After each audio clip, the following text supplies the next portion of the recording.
شعبان کے مبارک مہینے میں مبارک ساعتوں میں داخل ہو چکے ہیں۔ اللہ تعالیٰ ہم تمام کو رمضان کی سعادتیں، برکتیں اور اس کی رحمتیں حاصل کرنے کی توفیق نصیب فرمائے، آمین۔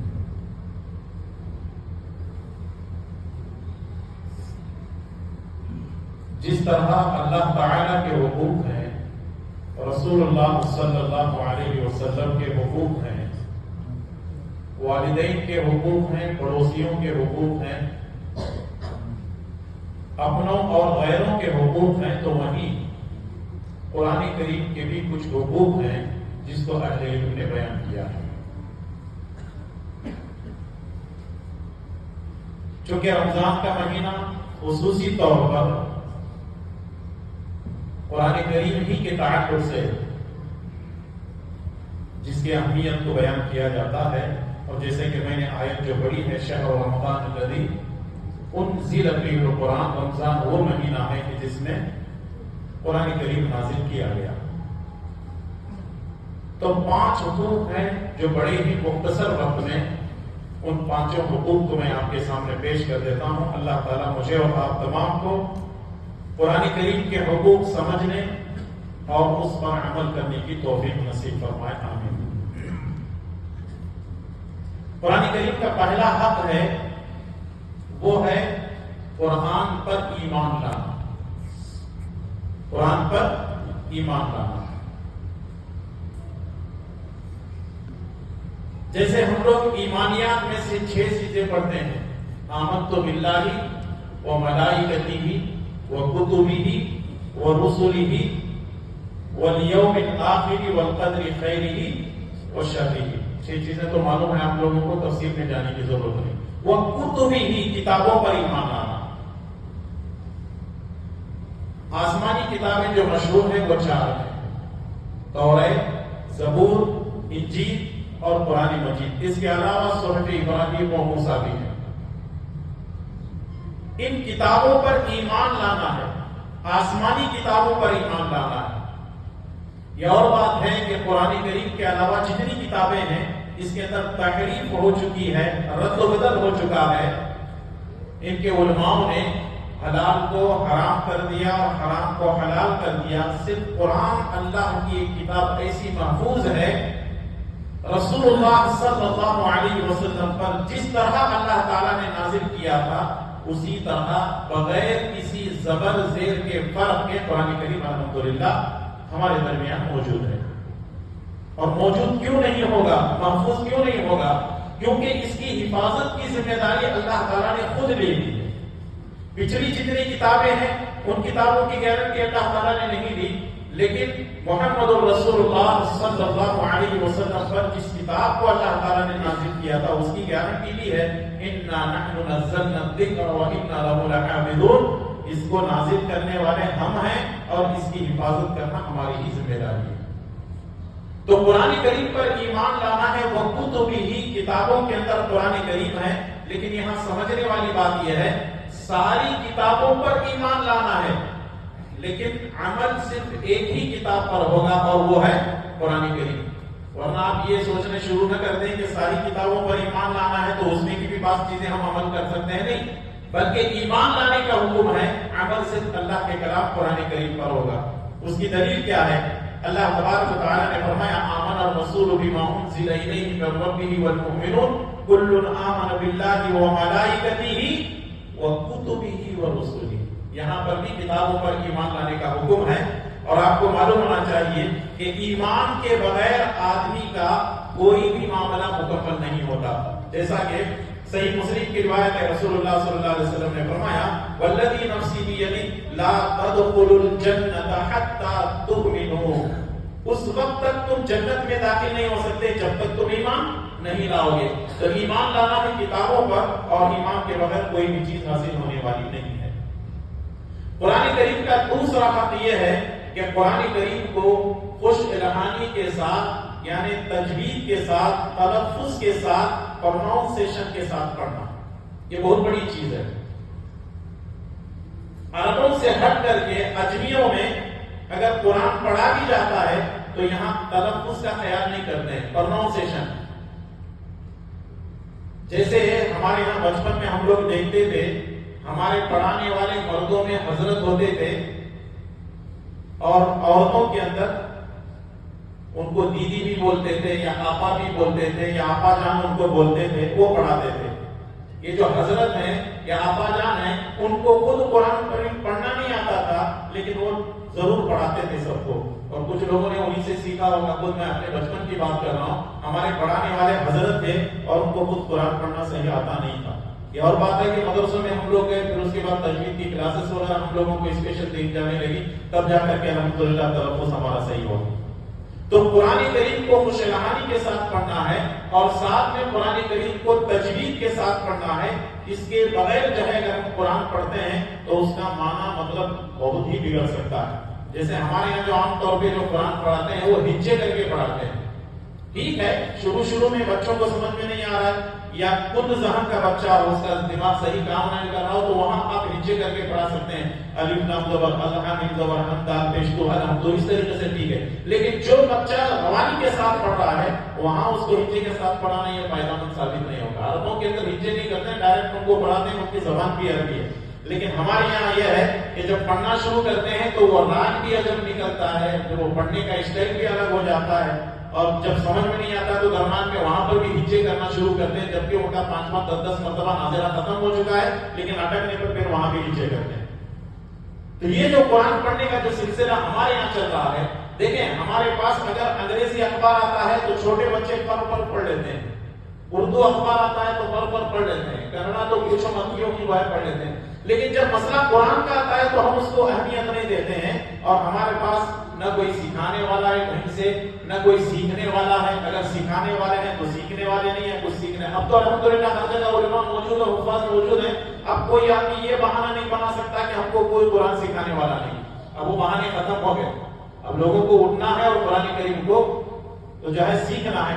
اب اس میں تجوید بڑی اہم ہے۔ میں یہ نہیں کہہ رہا کہ کوئی آپ جو ہے سبق پڑھا کے جو ہے حافظ بن جاؤ اور پھر وہ جو ہے 7 قاریوں کی جو آوازیں پوری کی پوری یاد کر لو، نہیں، کم سے کم پروننسیشن، کون سا کہاں رکنا، اقفا کیا ہے، اظہار کیا ہے، غنہ کس کو کہتے ہیں، کہاں کس وقت میں کہاں رکنا ہے، کہاں سانس چھوڑنا ہے، وقفہ کس کو بولتے ہیں، سکتہ کس کو بولتے ہیں، یہ ساری چیزیں ہم لوگوں کو معلوم ہونا ضروری ہے، ورنہ پھر قرآن پڑھنے کا کوئی فائدہ نہیں۔ اب آپ سوچ رہے ہیں مولانا یہ اقفا کیا ہے، یہ اظہار کیا ہے، یہ غنہ کیا ہے، یہ سکتہ کیا ہے، یہ اقفا، جب آپ پڑھیں گے قرآن کریم کے اصول ہیں، جیسے آپ گاڑی چلاتے ہیں تو ایک اصول بنے ہوئے ہیں، یہاں پر نو پارکنگ ہے، یہاں نو انٹری ہے، یہاں پر آدمی کو جو ہے اتنی اسپیڈ پہ چلنا ہے، یہاں آپ جو ہے اس سے زیادہ اسپیڈ نہیں چل سکتے، یہ ساری چیزیں وہاں فالو کرتے ہیں ہم لوگ، دنیا کے معاملے میں فالو کرتے ہیں، لیکن قرآن کے معاملے میں جو ہماری ہدایت کے لیے اللہ تعالیٰ نے نازل کیا ہے یہاں فالو کرنے کے لیے تیار نہیں ہوتے۔ تو اس لیے جو ہے قرآن کریم کو سب سے پہلے تلفظ کے ساتھ لکھیں اور اس کو اتنے ہی اچھے انداز سے پڑھیں، جیسے اللہ تعالیٰ نے فرمایا وَرَتِّلِ الْقُرْآنَ تَرْتِيلًا، قرآن کریم کو ترتیب کے ساتھ پڑھا جائے۔ یہاں تک کہ صحیح بخاری کی روایت ہے، رسول اللہ صلی اللہ علیہ وسلم نے فرمایا لَيْسَ مِنَّا مَن لَّمْ يَتَغَنَّ بِالْقُرْآنِ، جو قرآن کو خوبصورت آواز میں نہیں پڑھتا وہ ہم میں سے نہیں۔ گانا گانے کے لیے بولیں گے تو پوری طرز، پوری لہر، پوری لہن، پوری کی پوری چیزیں اس کے اندر لیتے ہیں ہم لوگ، کہاں کیسے گھمانا ہے، کیسا کیا کرنا ہے، لیکن جب قرآن کریم کے پڑھنے کی بات آتی ہے یہ چلتا ہے، ویسا پڑھے تو نہیں چلتا، نہیں چلتا، یہ چلنے والی چیزیں ختم ہو گئی ہیں۔ پہلے 50 سال پہلے لوگ جاہل تھے، ان کو کچھ معلوم نہیں تھا، ٹیکنالوجی اتنی عام ہو چکی ہے، آپ موبائل کے اندر پورا کا پورا قرآن سیکھ سکتے ہیں۔ آپ اور بات ہے کہ استاد کی ضرورت ہے، آپ وہاں پر بھی سیکھیں، لیکن ایسے ایسے سافٹ ویئر آ چکے ہیں، اپلیکیشن آ چکے ہیں، آپ قرآن کریم کو سیکھ سکتے ہیں، یا آپ سامنے قرآن کریم کو رکھیں اور ساتھ میں جو ہے آپ جو ہے آڈیو شروع کر دیں، چالو کر دیں اور ساتھ میں آپ پڑھتے بھی جائیں، وہ آپ کو خود سکھاتا جائے گا، اس کے اندر آپ کا تلفظ درست ہو جائے گا، اور کہیں اگر غلطی آپ کر رہے ہیں تو باقاعدہ آپ کو پتا چلے گا کہاں میری یہاں پہ غلطی ہو رہی ہے۔ تو قرآن کریم کو تلفظ کے ساتھ پڑھنا ضروری ہے، اور ویسے بھی ہم لوگ اچھی طرح جانتے ہیں قرآن پڑھنے کا اجر و ثواب کیا ہے۔ جیسے رسول اللہ صلی اللہ علیہ وسلم نے فرمایا اگر کوئی آدمی الف لام میم پڑھتا ہے تو الف ایک حرف ہے، لام ایک حرف ہے اور میم ایک حرف ہے، اور اس کا مطلب یہ ہے کہ الف لام میم اگر ہم پڑھتے ہیں تو تیسرے کی مل رہی ہیں۔ بڑی مشہور بات ہے، بار بار اس کو آپ سنتے رہتے ہیں، جانتے بھی۔ تو معلوم کیا ہوا کہ قرآن کریم کو تلفظ کے ساتھ پڑھنا ہے، ترنم جو ہے کیا کہتے ہیں اس کو، خوش رحانی کے ساتھ اس کو پڑھنا ہے، ترتیب کے ساتھ پڑھنا ہے۔ عام طور پہ ہمارے یہاں مردوں کا معاملہ تو الگ ہے، عورتوں کا قرآن جب ہم لوگ سنتے ہیں تو ایک تو ہنسی آتی ہے، دوسرا افسوس بھی ہوتا ہے۔ ان کا جو ہے گنگنانے کا اندر الحمدللہ رب العالمین الرحمن الرحیم مالکی، وہ کہاں رکنا ہے، کہاں کیا کرنا ہے، وہ کچھ نہیں معلوم، بس پڑھتے جا رہے پڑھتے جا رہے ہیں۔ تو یہ جو ہے سیکھنا ضروری ہے، اور یہاں باقاعدہ جو ہے مساجد کے اندر یا مدارس کے اندر کہیں سینٹرز کے اندر باقاعدہ عورتوں کے لیے انتظام ہوتا ہے، تو سیکھنے کے لیے نہیں جاتے۔ تو یہ چیز سیکھنا ضروری ہے، یاد رکھیے۔ اگر آپ آج کے دور میں یہ کہتے ہیں کہ مولانا میرے لیے بہت مشکل ہے، میں قرآن نہیں سیکھ سکتا، اس کا مطلب یہ ہے کہ آپ جاہل کے جاہل بننا چاہتے ہیں۔ یہ جملہ بڑا خطرناک ہوگا آپ کے لیے، جاہل کے جاہل بننا چاہتے ہیں، لیکن سیکھنا کیوں نہیں چاہتے؟ سیکھیں قرآن کریم کو، یہ اللہ کا کلام ہے۔ جب تک ہم قرآن کو سیکھیں گے نہیں، اور ہر چیز سیکھنے سے حاصل ہوتی ہے، تو اس لیے قرآن کریم کو سیکھیں، اور قرآن کریم کو جس انداز سے پڑھنے کا حکم ہے پڑھنے۔ اور کئی ایک صحابہ کرام ہیں، میں اس صحابی کا نام بول رہا ہوں، عبداللہ بن مسعود ہیں یا ابی بن کعب ہے، نہیں معلوم ہے۔ ایک مرتبہ غالباً عبداللہ بن مسعود ہی ہیں، رسول اللہ صلی اللہ علیہ وسلم کے پاس آئے، نبی کریم صلی اللہ علیہ وسلم نے فرمایا عبداللہ بن مسعود قرآن پڑھو۔ کہتا کہ نبی آپ کے اوپر قرآن نازل ہوا ہے، میں کیسے پڑھوں؟ کہا اللہ تعالیٰ نے مجھ سے کہا ہے کہ عبداللہ بن مسعود سے کہو کہ وہ قرآن پڑھے۔ اللہ اکبر۔ عبداللہ بن مسعود رونا شروع کر دیتے ہیں، اللہ کے نبی کیا اللہ نے یہ بات کہی ہے؟ رسول اللہ صلی اللہ علیہ وسلم فرماتے ہیں کہ ہاں، اللہ تعالیٰ نے مجھے حکم دیا ہے میں قرآن کریم تم سے سنوں، یعنی اللہ ان کی زبان سے قرآن سننا چاہتا ہے۔ اور انداز لگائیں کتنے خوبصورت انداز میں وہ پڑھتے تھے ہوں گے۔ آج ہم لوگوں کو قرآن پڑھنا آتا ہے، اچھی آواز بھی ہے، سب کچھ بھی ہے، لیکن سستی اتنی ہے کہ ہم پڑھنا نہیں چاہتے ہیں۔ تو اس لیے دیکھیے اللہ تعالیٰ کو بہت ہی زیادہ پسند ہے کہ بندہ قرآن کریم کی تلاوت کرے۔ اور آپ کو معلوم ہونا چاہیے قرآن کریم کی تلاوت کرنے والا یہ کوئی معمولی عمل نہیں ہے۔ قرآن کریم کی تلاوت کرنے والا یہ کوئی معمولی عمل نہیں ہے۔ رسول اللہ صلی اللہ علیہ وسلم فرماتے ہیں قرآن کریم کی تلاوت کرنے والا وہ اللہ سے ہم کلام ہوتا ہے، یعنی اللہ تعالیٰ سے اس کی بات چیت چلتی رہتی ہے۔ بندے اور رب کے درمیان جو ہے مکالمہ ہوتا رہتا ہے، بندہ سوال کرتا ہے، اللہ تعالیٰ جواب دیتا ہے، اور اس طریقے سے جو ہے رب کے درمیان اور بندے کے درمیان ایک بات چیت ہوتی ہے، ایک ربط قائم ہوتا ہے جب قرآن کریم کی تلاوت ہوتی ہے۔ یہاں ایک بات میں باریک بات بتانا چاہتا ہوں، وہ یہ ہے کہ بندہ جب قرآن کریم کی تلاوت کرتا ہے تو کس سے بات چیت کر رہا ہے؟ اللہ تعالیٰ سے بات چیت کر رہا ہے۔ ذرا سوچیں، ایک بندہ قرآن کریم کی تلاوت کر رہا ہے اور آپ جو ہے وہ اللہ تعالیٰ سے بات چیت کر رہا ہے، آپ زبردستی پوچھتے ہیں السلام علیکم، صحیح ہے؟ ایک آدمی قرآن کی تلاوت کر رہا ہے، زبردستی گھس کر کے آپ سلام کر رہے ہیں، یہ غلط ہے۔ ایک آدمی ذکر کر رہا ہے، زبردستی گھس رہے ہیں، بھائی خیریت پوچھنے کے لیے بہت سارا وقت ہے نا، یہاں وہ اللہ سے مناجات کر رہا ہے، ذکر و اذکار کر رہا ہے، دعاؤں میں ہے۔ کچھ لوگ تو کوئی آدمی دعا بھی کر رہا ہے تو اس کے کان میں بول کے جاتے ہیں میرے واسطے بھی دعا کرو۔ کچھ لوگ ایسے ہیں دعا اگر وہ کر رہا ہے تو اس کو اشارہ کر کے بول کے جاتے ہیں جلدی آ بھائی تیرا باہر انتظار ہو رہا ہے۔ کیا ہے وہ، یہ مذاق ہے؟ سمجھ رہے ہیں آپ ایک بات؟ ہم لوگ کر رہے ہیں ایسی حرکتیں، کر رہے ہیں کہ نہیں، بولو غلط تو نہیں بول رہا ہوں، کر رہے ہیں نا ہم لوگ، لیکن آئندہ نہیں کریں گے انشاءاللہ، کیونکہ یہ غلط ہے۔ ایک آدمی اللہ سے قرآن کی تلاوت کرتے بات چیت کر رہا ہے اور آپ درمیان میں جا کر کے اس سے کہہ رہے ہیں کہ بھائی السلام علیکم، خیریت ہے کیا، کیسے ہیں، یہ سب چیزوں کے لیے وقت اللہ تعالیٰ نے آپ کو دیا ہے، کبھی بھی آپ بات چیت کر سکتے ہیں۔ تو معلوم کیا ہوا کہ اس طریقے سے جو ہے قرآن کریم سے اپنا تعلق جوڑے۔ تیسری چیز یہ ہے کہ قرآن کریم پر تدبر کریں۔ تدبر مانے غور و فکر کرنا، اللہ تعالیٰ ہم سے کیا کہہ رہا ہے، اللہ تعالیٰ ہم سے کیا چاہتا ہے، اللہ تعالیٰ ہمیں کیا حکم دیتا ہے۔ حضرت عبداللہ بن مسعود فرماتے ہیں جب قرآن کریم کی ہم یہ آیت سنتے یا ایھا الذین آمنوا، تو ہم اپنے کام کاج کو چھوڑ دیتے، اس آیت پر اپنے کانوں کو لگاتے تھے، کیونکہ یا ایھا الذین آمنوا اللہ تعالیٰ کہہ رہا ہے، اللہ تعالیٰ یا تو کسی کام کے کرنے کا حکم دے رہا ہے یا کسی کام سے رکنے کا حکم دے رہا ہے۔ تو ہمارے یہاں یا ایھا الذین آمنوا آیتیں بھی پڑھتے ہیں، پورا قرآن بھی پڑھتے ہیں، لیکن کبھی ہم اس پر تدبر نہیں کرتے، غور و فکر نہیں کرتے۔ اسی لیے اللہ تعالیٰ فرماتا ہے افلا یتدبرون القرآن ولو کان من عند غیر اللہ لوجدوا فیہ اختلافا کثیرا۔ کیا تم قرآن پر غور و فکر نہیں کرتے؟ اگر یہ کسی اور کی طرف سے قرآن کریم ہوتا، کسی اور کے یعنی اللہ کے علاوہ کسی اور کی طرف سے یہ قرآن کریم ہوتا لوجدوا فیہ اختلافا کثیرا، اس کے اندر بہت سارے اختلاف پاتے. قرآن کے اندر اختلاف نہیں ہے کیونکہ یہ اللہ تعالیٰ کی کتاب ہے، اور قرآن کریم دنیا کی ایک واحد کتاب ہے جس میں لکھنے والے کا نام موجود نہیں. قرآن کی دنیا کی یہ واحد کتاب ہے. ہر کتاب سے پہلے لکھا ہوا ہوتا ہے مصنف کون ہے، مرتب کون ہے، ترتیب و پیش کس نے کی ہے، کس نے نظر ثانی کیا، مقدمہ کس کا ہے، تقریض کس کی لکھی ہوئی ہے، پیش رفت کس کا ہے، ساری چیزیں لکھی ہوئی ہوتی ہیں. لیکن قرآن ایک ایسی کتاب ہے جس میں مصنف کا نام ہی نہیں ہے کہ کس نے ترتیب کیا ہے. تنزیل من رب العالمین، یہ قرآن کس کی طرف سے ہے؟ رب العالمین کی طرف سے نازل کیا ہوا کلام. تو اس لیے جو ہے اس کی ایک اہمیت بھی ہمارے اندر ہونی چاہیے، اور قرآن کریم کو ہم جو ہے سمجھ کر پڑھنے کی کوشش کریں. امام حسن بصری رحمۃ اللہ علیہ فرماتے ہیں امر الناس ان يعملوا بالقرآن فاتخذوا تلاوته عملا. امام حسن بصری رحمۃ اللہ علیہ فرماتے ہیں اللہ تبارک و تعالی نے لوگوں کو حکم دیا کہ قرآن کریم پر عمل کریں. لوگوں نے تلاوت کو ہی عمل سمجھ لیا. حکم کیا ہے؟ قرآن کریم پر عمل کرنا ہے، لیکن ہم لوگ کیا کر رہے ہیں؟ تلاوت ہی کو سمجھ رہے ہیں کہ عمل کرنا ہے. تلاوت الگ عمل ہے، عمل ایک الگ چیز ہے. تو اس لیے یہ دونوں کو غلط مت نہ کریں، الگ الگ چیزیں. قرآن کریم پر غور و فکر کریں. اور قرآن کریم کے تعلق سے یہ بات بھی یار لوگوں نے مشہور کر دی ہے کہ قرآن کو سمجھنا بہت مشکل ہے، 17 علوم کی ضرورت ہے، یہ صرف علماء کا کام ہے. ارے تم کیسے قرآن کریم کو سمجھ لو گے؟ ارے تمہارے اندر قرآن سمجھ میں آ سکتا ہے کیا؟ تمہارے اندر اتنی قابلیت ہے کیا؟ یہ سب جاہلوں کی باتیں ہیں، یہ سب جاہلوں کی باتیں ہیں. قرآن کہتا ہے وَلَقَدْ يَسَّرْنَا الْقُرْآنَ لِلذِّكْرِ فَهَلْ مِن مُدَّكِرٍ، کہ ہم نے قرآن کو آسان بنا دیا ہے. کوئی نصیحت حاصل کرنے والا؟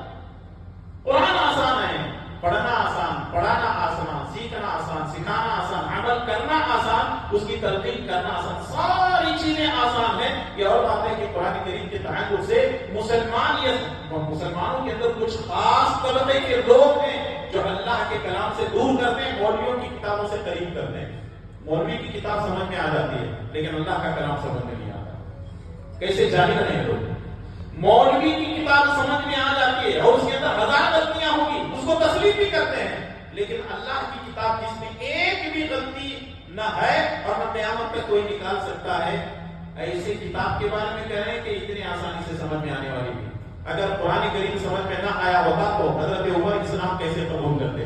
قرآن کریم سمجھ میں نہ آیا ہوتا تو سفیان رضی اللہ تعالیٰ عنہ قرآن جو ہے اسلام کیسے قبول کرتے؟ قرآن اگر سمجھ میں نہ آیا ہوتا تو صحابہ کرام ایک ایک آیت پر انہوں نے اللہ تعالیٰ نے ان کے دلوں کو گھیرا اور اس طریقے سے اسلام کے اندر داخل ہو گئے. آج سارا کا سارا قرآن ہم پڑھ لیتے ہیں لیکن ہمارے دلوں کے اوپر اس کا اثر اس لیے نہیں ہوتا کہ ہم قرآن کو صرف پڑھ رہے ہیں لیکن اس پر تدبر نہیں کر رہے ہیں، قرآن کریم پر غور و فکر نہیں کر رہے ہیں. اور چوتھی چیز یہ ہے وَالْعَمَلُ بِهِ، قرآن کریم کا چوتھا حق یہ ہے کہ قرآن کریم کو سمجھنے کے ساتھ غور و فکر کرنے کے ساتھ ساتھ جو ہے اس پر عمل کرنے والے بھی بنے. اسی لیے سورہ فرقان میں اللہ تعالیٰ نے فرمایا وَقَالَ الرَّسُولُ يَا رَبِّ إِنَّ قَوْمِ اتَّخَذُوا هَذَا الْقُرْآنَ مَهْجُورًا. کل قیامت کے دن اللہ کے نبی صلی اللہ علیہ وسلم رب کے سامنے کہیں گے کہ اللہ تعالیٰ یہ وہی قوم ہے جنہوں نے قرآن کریم کو چھوڑ دیا. اور آج پوری کی پوری دنیا میں مسلمان ذلیل اس لیے ہیں کہ انہوں نے اللہ کے کلام کو پس پش ڈال دیا. اللہ کے کلام کو نہ سمجھنے نہ عمل کرنے کا نتیجہ ہے کہ پوری دنیا میں ذلیل و خوار ہیں. اور اگر کوئی دنیا کا بڑا جس کو یہ لوگ فلاسفر کہتے ہیں، جس کو یہ لوگ جو ہے موٹیویشن اسپیکر کہتے ہیں، یا اور بھی لوگوں نے جو نام دیے ہوئے کہتے ہیں کہ اسکالر ہیں، بہت بڑے فنا چیز ہیں، ان کی کتابوں کو پڑھنے، ان کی کتابوں کو فخر کرنے، ان کی باتوں کو پیش کرنے میں فخر محسوس کرتے ہیں، لیکن اللہ کی کتاب کو، اس کے کسی جملے کو، کسی آیت کو عوام کے سامنے پیش کرنے کے لیے سمجھتے ہیں کہ اگر قرآن پیش کریں گے تو اختلاف ہوگا. لا حول ولا قوت الا باللہ. لوگوں کا ذہن کیسے بنا ہوا ہے؟ لوگوں کا ذہن کیسے بنا ہوا ہے؟ فلاں اور فلاں کی کتابوں سے پیش کریں گے تو اختلاف نہیں ہوگا، اللہ کے کلام سے پیش کریں گے تو اختلاف ہوگا. تو اس کا مطلب یہ ہے کہ ان کے دلوں کے اندر، ان کے سینوں کے اندر دل نہیں ہے، ان کے سینوں کے اندر جو ہے پتھر لگے ہوئے ہیں، ایسا معلوم ہوتا ہے. ویسے قرآن کی آیت بھی یاد آئی ہے، دیکھیں فَإِنَّهَا لَا تَعْمَى الْأَبْصَارُ فَإِنَّهَا لَا تَعْمَى الْأَبْصَارُ وَلَكِنْ تَعْمَى الْقُلُوبُ الَّتِي فِي الصُّدُورِ. یہ آنکھوں کے اندھے نہیں ہیں، ان کے سینے میں جو دل ہے نا وہ اندھا ہو چکا ہے. تو اس لیے قرآن کریم پر عمل کرنا کوئی مشکل کام نہیں ہے. قرآن کریم پر عمل کرنا بہت آسان ہے.